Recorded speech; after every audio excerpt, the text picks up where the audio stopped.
Bienvenue sur le podcast des Montessori 7, Montessori à la maison. Je suis Anne-Laure Schneider, formatrice Montessori et maman de 5 enfants instruits en famille. Ma mission, c'est d'aider les parents, les assistantes maternelles, bref, tous ceux que dans notre communauté nous appelons des souricettes, à mettre en pratique la philosophie Montessori chez eux, avec leurs enfants ou les enfants qu'ils gardent. Dans ce podcast, nous parlerons donc de pédagogie Montessori, mais aussi de discipline positive, d'instruction en famille, ce que l'on appelle aussi l'école à la maison, de co-schooling et de bien d'autres choses encore.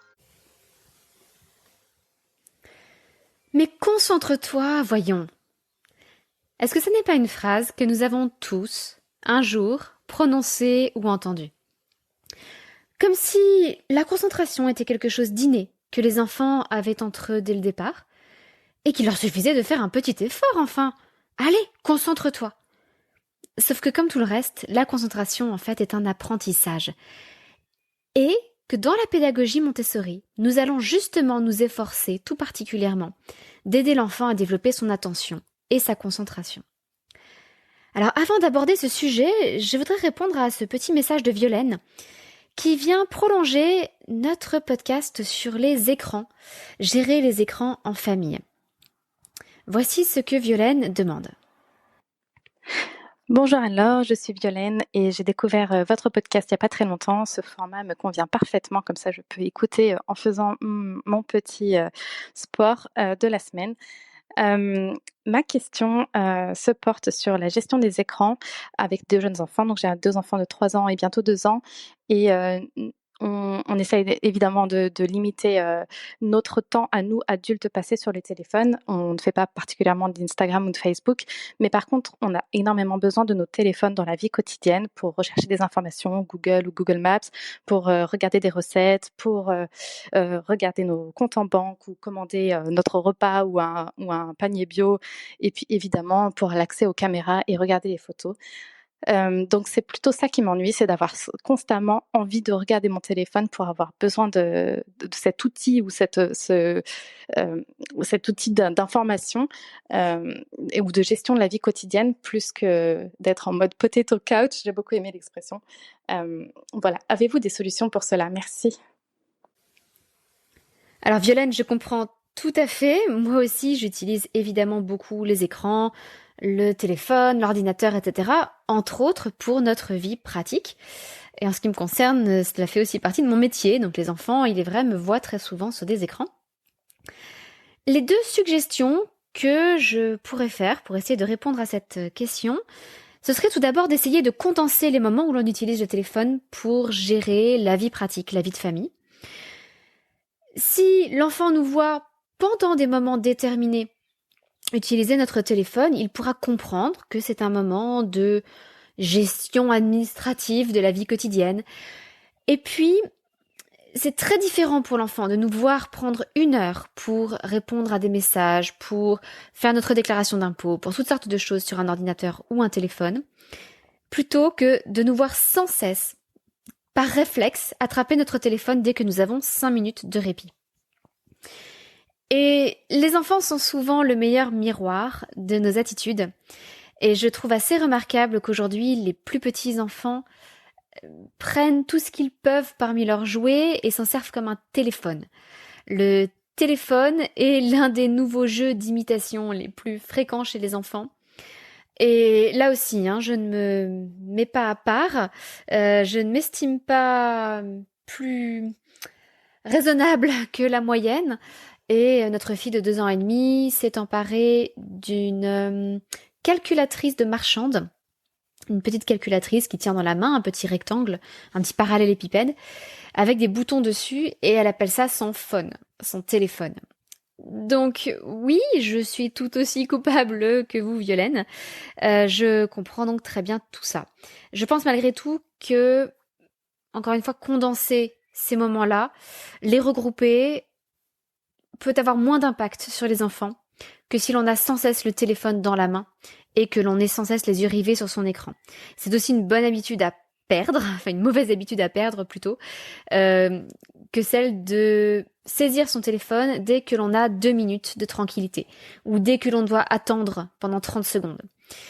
Il est bon de savoir attendre sans rien faire, il est bon de réfléchir, de simplement se plonger dans ses pensées, et de savoir s'occuper soi-même sans le secours d'un téléphone. Ma deuxième suggestion serait d'expliquer ce que l'on fait aux enfants au moment où on le fait. Par exemple, je commande le repas. Alors, que va-t-on choisir ce soir ? Ou je vérifie si telle personne a répondu à mon message pour telle chose. Impliquez les enfants dans ce que vous faites, au final, ils ne se sentiront pas exclus. Ils n'auront pas l'impression que c'est un rapport exclusif entre votre téléphone et vous. Très honnêtement, je le vois aussi par rapport à mon métier. Les enfants sont curieux de savoir ce que je fais sur mon téléphone, de savoir ce que je fais lorsque je suis devant une caméra, et ils sont beaucoup plus compréhensifs. Ils admettent beaucoup mieux de me voir passer du temps derrière un écran, s'ils savent pourquoi, ce que je fais, ce que je prépare. Ils savent par exemple que j'enregistre des podcasts, ils sont respectueux du temps que j'y consacre, et ils font attention à maintenir le silence lorsque je le fais. Bon, en général, j'essaie de faire les épisodes les plus longs le soir, comme maintenant, pour être plus tranquille pendant qu'ils dorment. Mais donc, on peut tout à fait les impliquer dans nos petites activités du quotidien sur écran.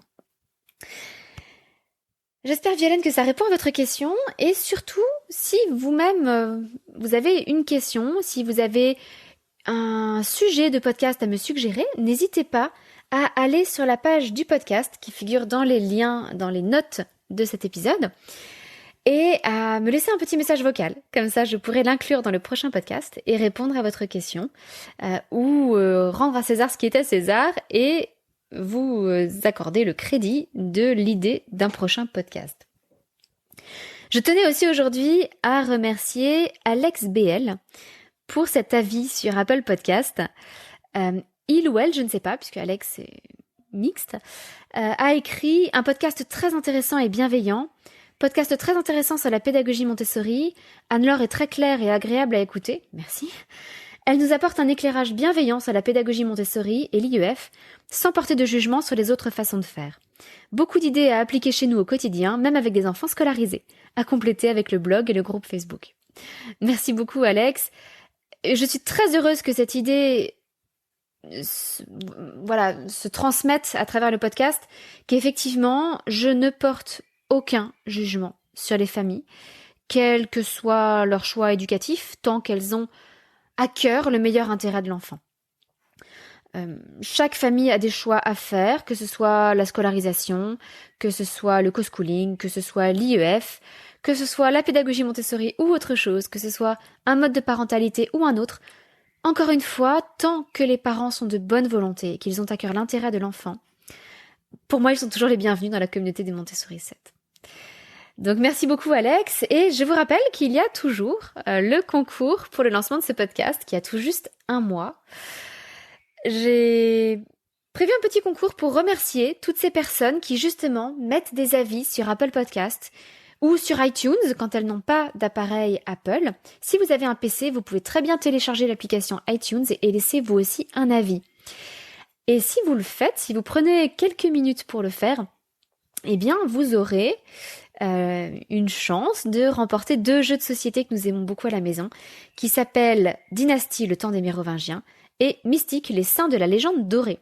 Ce sont des petits jeux que l'on peut proposer aux enfants dès 4 ans, je dirais, et qui peuvent les intéresser encore jusqu'à 10 ans. À la maison, ça a du succès de 4 ans à 10 ans sans aucun problème. Je tirerai au sort le gagnant dès qu'on aura atteint 100 avis sur Apple Podcast ou iTunes. Donc, prenez le temps de participer. Après tout, cela ne vous prend que quelques minutes et cela veut dire que vous avez une chance sur 100 de gagner. C'est amusant, il y a donc des milliers déjà de téléchargements de ce podcast et seulement une quarantaine d'avis pour l'instant. Et c'est très révélateur, je trouve, de notre tendance à tous dans la société actuelle. Nous sommes prêts à consommer, mais pas forcément à agir. Et alors, cela ne veut pas dire que si vous n'avez pas mis d'avis sur le podcast, vous êtes quelqu'un qui ne passe pas à l'action et qui fait mal les choses, pas du tout. Simplement, j'espère que si vous ne mettez pas d'avis sur le podcast, au moins vous essayez d'appliquer les conseils qui vous parlent dans votre vie de tous les jours. Que vous ne vous contentez pas de consommer du contenu, parce que ça n'a aucun intérêt. J'ai même découragé certaines de mes stagiaires de suivre le podcast si elles avaient du mal à suivre les formations, à trouver suffisamment de temps pour suivre les formations, en leur demandant en priorité de suivre les formations, en leur demandant en priorité de mettre en pratique ce qu'elles apprenaient, et seulement si elles avaient du temps d'écouter le podcast. Donc je vous invite à réfléchir à ce qui vous parle dans les suggestions que je vous fais, à appliquer ce qui vous parle, et puis, s'il vous reste un petit peu de temps, ça me ferait très plaisir que vous preniez quelques minutes pour mettre un avis. Revenons-en donc à notre idée de concentration. La concentration est bien l'un des fruits de l'approche montessorienne. Mais c'est quelque chose de difficile à développer. Et ça n'est pas quelque chose qui serait présent chez l'enfant dès le départ. Alors on dit souvent que les tout petits ont une capacité de concentration très faible. C'est à la fois vrai et faux. On donne des durées de concentration moyennes qui me laissent toujours perplexe. On dit souvent, par exemple, qu'un enfant en CP n'a que 10 à 20 minutes de capacité d'attention. Ce sont des nombres qui me choquent profondément parce que j'ai déjà vu même des enfants de 3 ans passer 3/4 d'heure, 1h15, 1h30 sur la même activité, dans une concentration parfaite et avec une attention soutenue. Donc, oui, la concentration, l'attention sont souvent réduites chez le jeune enfant, mais elles peuvent se développer. Et on a tendance parfois à sous-estimer la concentration et l'attention dont sont capables les enfants de cette tranche d'âge-là. Évidemment, ce n'est pas parce qu'ils en sont capables qu'ils vont réellement en faire preuve. Donc, nous allons aménager encore une fois l'ambiance, l'environnement, pour leur permettre de développer cette concentration et cette attention. Il faut dire que nous-mêmes adultes, soyons honnêtes, nous ne sommes pas très doués pour rester concentrés. Nous nous laissons attirer et distraire par tout ce qui passe, et pourtant nous demandons à nos enfants une concentration parfaite. Nous nous rendons bien compte pourtant que si notre environnement à nous n'est pas parfait, s'il y a un peu de bruit, s'il y a un peu d'agitation, si nous avons toutes sortes de pensées qui tournent dans notre tête, eh bien nous n'arrivons pas à rester concentrés. C'est la même chose pour nos enfants. À nous de préparer l'environnement. Alors cela passe évidemment par le calme, par le silence, par le respect du travail de chacun, s'il y a plusieurs enfants qui travaillent en même temps. Mais nous devons aussi chercher plus profondément quelles activités proposer à l'enfant pour susciter son attention et sa concentration. Il y a en fait un cycle vertueux dans lequel on peut rentrer avec l'enfant. Si l'enfant est intéressé par une activité, cela va l'encourager à répéter l'activité. Et c'est par la répétition qu'il va développer son attention et sa concentration. Et une fois que sa concentration et son attention se seront développées, un peu comme un muscle qui se renforce, l'enfant pourra l'appliquer ensuite à ce qui ne l'attire pas naturellement, mais dont il perçoit l'intérêt. Alors, je vais expliciter un petit peu ce cycle vertueux, ce cercle vertueux dans lequel nous pouvons essayer de rentrer. La première chose consiste à donner du sens à ce qu'on propose à l'enfant. Et vous allez voir que la concentration va venir de l'activité elle-même, et non pas de vous-même, de votre effet sur l'enfant. Vous ne pouvez pas, de vous-même, susciter la concentration de l'enfant. Maria Montessori le dit très bien dans le tome 2 de la pédagogie scientifique. L'attention du petit enfant n'a pas été dans notre expérience retenue artificiellement par un maître, mais par un objet, comme si cet objet correspondait à l'impulsion intérieure de l'enfant, impulsion qui évidemment se tourne uniquement vers les choses qui sont nécessaires à son développement.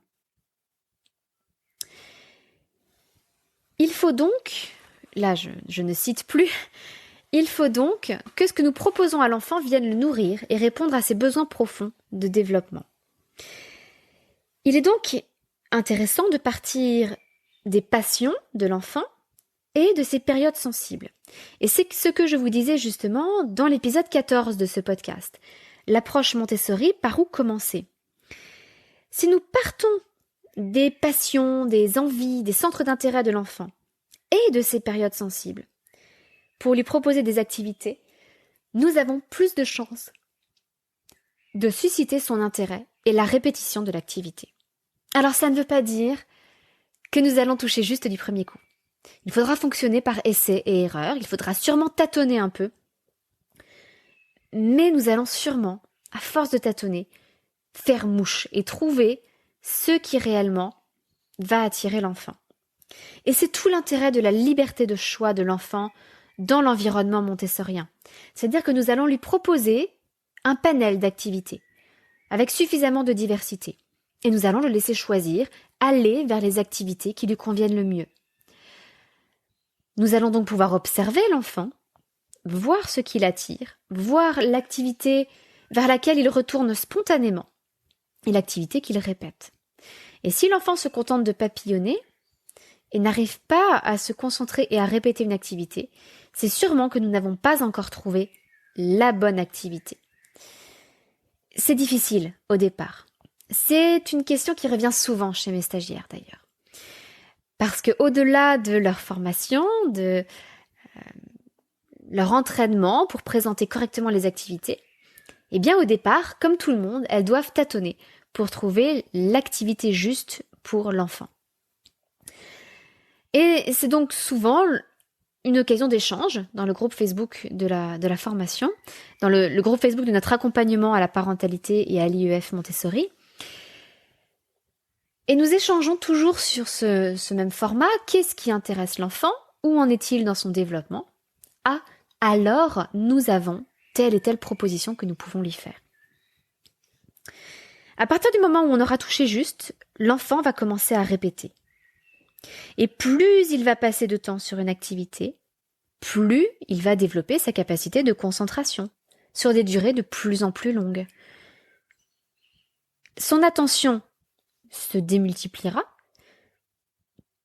et même si l'activité en elle-même est courte, comme l'enfant n'a aucun problème pour répéter une activité qui lui plaît autant de fois que nécessaire, il va pouvoir atteindre des durées de concentration très longues. Et c'est comme cela que, comme je vous l'ai dit, j'ai déjà pu observer, sur des enfants pas spécialement montessoriens, des enfants souvent qui étaient en visite chez nous et qui étaient simplement présents pendant une séance de travail avec mes propres enfants et à qui je proposais de prendre une activité, eh bien j'ai déjà observé comme ça chez des enfants des temps de concentration, chez des enfants de 3 ans, de 3/4 d'heure, 1h15, 1h30. J'ai vu en particulier un enfant habituellement très agité, qui avait beaucoup tendance à papillonner chez lui, à aller de jouet en jouet sans jamais passer plus de 2 minutes sur chaque jouet. Eh bien, je l'ai vu passer 1h15 sur le verset des grosses graines. 1h15 sans lever la tête de son activité. Il était passionné. Et il a passé 1h15 à verser d'un pichet à l'autre des pois chiches. Et il s'est entraîné longuement. Et il n'a passé qu'une matinée avec nous, mais je suis convaincue que ça lui aurait fait beaucoup de bien de pouvoir poursuivre ce travail régulièrement. Et s'il avait été mon enfant, s'il avait fait partie de notre groupe, du groupe de mes enfants en instruction en famille, eh bien, j'aurais eu le sentiment d'avoir fait mouche et d'avoir ouvert la porte d'entrée vers la concentration.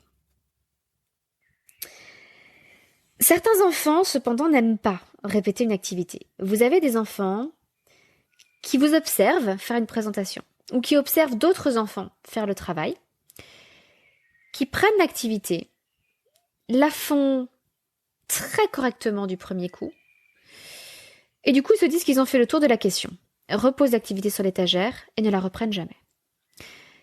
Et vous avez beau tâtonner, vous avez beau proposer un large panel d'activités, ces enfants, de manière générale, n'aiment pas répéter. Et on les comprend. Il se trouve que chaque fois que vous leur présentez quelque chose, ils intègrent très vite ce qu'il y a à intégrer. Ils absorbent très vite et ils reproduisent très bien. Donc en effet, pourquoi répéter? J'ai eu une petite fille en atelier, parce que c'est arrivé de proposer des ateliers Montessori à la maison, qui fonctionnaient exactement comme cela.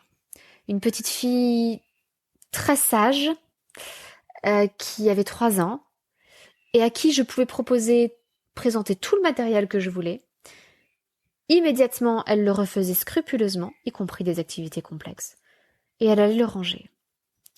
Et cette petite fille, qui à mon avis faisait la joie de son enseignant ou son enseignante, avait une très grande réserve. Elle restait assise sur sa chaise, ce qui, à 3 ans, est un peu triste, je trouve, alors qu'on a la liberté de mouvement dans l'ambiance montessorienne. Alors que tous les enfants allaient et venaient, elle ne décollait pas de sa chaise. Et je trouvais vraiment dommage que déjà à 3 ans, elle ait intégré cette immobilité, cette sagesse que l'on cherche à développer chez beaucoup d'enfants à l'école, plutôt que la curiosité et plutôt que la soif d'apprendre. Donc je pense que cette petite fille, qui parlait d'une voix très douce, qui ne se faisait pas remarquer, qui réussissait tout ce qu'elle faisait, je pense qu'elle faisait la fierté de ses parents et la fierté de son enseignant. Mais je ne suis pas sûre que cela répondait à son besoin profond de développement. Je ne l'ai eu malheureusement en atelier qu'une semaine et seulement 2 heures par jour, donc je n'ai pas pu aller très loin avec elle. Mais j'aurais aimé justement l'amener à bouger davantage, à se déplacer, à choisir des activités, quitte à ce que ce soit des activités plus stimulantes et plus difficiles pour elle. Ce qui a aidé à développer un tout petit peu pendant cette semaine son mouvement et son intérêt pour les activités, c'était de lui présenter des extensions. Et c'est une des richesses de l'approche de la pédagogie Montessori. Il y a un certain nombre d'extensions, de prolongements aux activités que l'on peut proposer aux enfants. Alors, qu'est-ce qu'une extension exactement ? En fait, une extension consiste à reprendre l'activité, mais avec une difficulté supplémentaire. On considère que la difficulté principale de l'activité est maîtrisée. Et donc, on vient ajouter une difficulté supplémentaire, mais qui va conduire l'enfant à répéter l'activité de base, et donc malgré tout à s'entraîner et à développer sa concentration et son attention. Alors je vais vous donner quelques exemples et ce sera beaucoup plus clair. Vous connaissez probablement la tour rose Montessori, la fameuse tour rose. Si vous avez déjà vu des capsules vidéo qui correspondent au podcast du lundi et du jeudi, aux capsules Montessori et parentalité, si vous les avez déjà vues en vidéo sur le groupe Facebook Le Terrier des Montessori 7, vous remarquerez que la plupart du temps je porte des boucles d'oreilles en forme de tour rose. C'est un symbole mondiale de la pédagogie Montessori. Le principe de la tour rose et de l'escalier marron, qui est un autre matériel du même type, consiste à ranger ces volumes dans l'ordre. Donc pour la tour rose, on empile les cubes du plus gros qui repose sur le sol au plus petit tout en haut. L'escalier marron, lui, va se construire sur le sol du plus gros parallélépipède au plus petit parallélépipède de façon à former un escalier. Eh bien, certains enfants maîtrisent très vite la construction, l'ordonnancement de ces deux matériels. Et donc, ils n'ont pas beaucoup répété. Or, l'un des objectifs de ce matériel, c'est que l'enfant touche les cubes, touche les parallélépipèdes qui ont des dimensions bien spécifiques. En effet, le côté des cubes va du plus petit cube qui fait 1 cm de côté au plus grand cube qui fait 10 cm de côté. Et chaque cube fait 2 cm, 3 cm, 4 cm, etc. de côté. C'est une introduction, vous l'avez compris, au premier nombre et au système décimal. Et on voudrait que l'enfant manipule longuement ces cubes pour ressentir à travers son toucher la taille de chacun de ces cubes, le poids de chacun de ces cubes. Alors comment pousser à cette répétition ? C'est là que l'on peut introduire des extensions. Si l'enfant maîtrise bien la présentation de base, où on centre les cubes de la tour rose les uns sur les autres, on peut lui proposer le montage de la tour rose contre un angle. On peut aligner la tour rose dans un coin de la pièce et aligner les cubes suivant l'angle de la pièce. C'est une présentation un petit peu différente, mais qui va conduire l'enfant malgré tout à remanipuler tous ces cubes, à les toucher, à en percevoir la taille et le poids. On peut aussi proposer des extensions qui combinent la tour rose et l'escalier marron, en donnant à l'enfant différentes cartes avec des modèles à reproduire qui vont être des formes géométriques assez esthétiques et qui utilisent les différents cubes de la tour rose et les différents parallélépipèdes de l'escalier marron. Alors, certaines cartes n'ont que la tour rose, d'autres que l'escalier marron, et d'autres enfin combinent encore les difficultés à un niveau supérieur et mélangent les deux. Et puis, on invite l'enfant aussi à trouver ses propres structures géométriques, ses propres formes, qui ne se contentent pas de les reproduire. Là encore, on pousse l'enfant à répéter l'activité et à remanipuler le matériel. Là aussi, on encourage sa concentration et son attention. Un autre exemple avec un puzzle. Comment pourrait-on encourager un enfant à reprendre un puzzle et à répéter l'activité qui consiste à assembler le puzzle? Eh bien, l'exemple en l'occurrence vient de notre fils aîné qui a construit lui-même des extensions à ce travail de puzzle quand il avait 3 ans et demi. Il était dans une école Montessori. Il est allé pendant 1 an dans une école Montessori. Eh bien, il a eu une longue période où il s'est passionné pour les puzzles. Il avait commencé par assembler le puzzle en prenant une pièce après l'autre et en l'assemblant. Et puis, son éducatrice l'a observé et nous a expliqué ce qu'il faisait jour après jour. À un moment donné, il a décidé d'assembler le puzzle ligne par ligne. Et donc, il connaissait le puzzle quasiment par cœur, et il allait chercher parmi les pièces, l'une après l'autre, les pièces qui constituaient la première ligne, puis la deuxième ligne, puis la troisième ligne. Il a fait la même chose en l'assemblant colonne par colonne. Puis il a retourné toutes les pièces du côté gris, et il les a assemblées de ce côté-là. Il avait construit lui-même des extensions à cette activité du puzzle. Mais ça, c'est quelque chose que nous pouvons aussi proposer à un enfant à qui on aurait proposé un puzzle et qu'il aurait fait tout de suite, très vite, mais qui n'est pas encore prêt pour des puzzles plus complexes, avec plus de pièces. Par exemple, si vous avez essayé un puzzle de 36 pièces et qu'il le fait sans problème, mais que vous avez aussi essayé un puzzle de 100 pièces et que là, il n'y arrive pas du tout, ça va être difficile, évidemment, d'organiser le passage à un degré de complexité supérieur. À ce moment-là, vous pouvez tout à fait lui proposer d'assembler le puzzle ligne par ligne, colonne par colonne, ou sur la face grise. Et à ce moment-là, vous lui proposez différentes extensions qui vont le conduire à répéter l'activité du puzzle. Dernier exemple que je voudrais vous donner, pour des enfants peut-être un peu plus grands, qui travaillent par exemple le calcul, si les enfants ont déjà découvert le système décimal et qu'on les invite à transformer un nombre écrit en symbole en une quantité avec les perles dorées.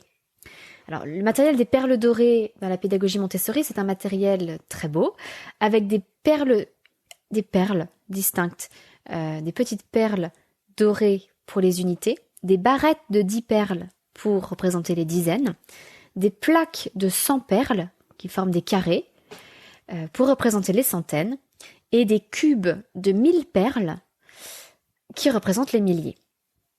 Et là aussi, comme pour la tour rose, on voudrait que l'enfant manipule ce matériel, qu'il ait la sensation de ce qui est un millier par rapport à une dizaine, par rapport à une centaine, etc. Donc, on veut encourager l'enfant à répéter cette activité. Mais si, lorsque vous lui proposez des symboles, il arrive très facilement à former la quantité correspondante avec les perles dorées, eh bien très vite, il va se lasser de l'activité. Alors, on peut la faire dans l'autre sens, évidemment, lui proposer une quantité et lui demander de former le nombre avec les symboles, de sélectionner les symboles, par exemple 4000, et puis 300, et puis 10, et puis 7, et d'assembler ces symboles pour former le nombre 4317. Eh bien, pour pousser l'enfant à aller un petit peu plus loin, on peut rajouter une difficulté en allant s'installer avec les symboles de l'autre côté de la pièce et en laissant les perles dorées dans un autre coin. Ce qui veut dire que l'enfant va devoir faire un gros effort de mémoire de travail et va sans cesse se déplacer d'un côté à l'autre de la pièce. Il va aller voir les symboles, il va lire 4000. Ah, alors je vais à la banque, donc, vers le matériel des perles dorées qu'on appelle la banque, et je vais récupérer 4 cubes de 1000. Puis il rapporte ces 4 cubes de 1000, souvent en plusieurs trajets, normalement en plusieurs trajets. Il arrive à nouveau au symbole, il lit le symbole suivant, 300, il va chercher 3 plaques de sang, etc. Et là, non seulement il répète l'activité, mais en plus, il développe sa mémoire de travail. Donc c'est un excellent exercice, une très bonne extension qu'on peut proposer aux enfants. À partir du moment où, comme je vous le disais, l'enfant répète une activité, naturellement, il développe sa concentration.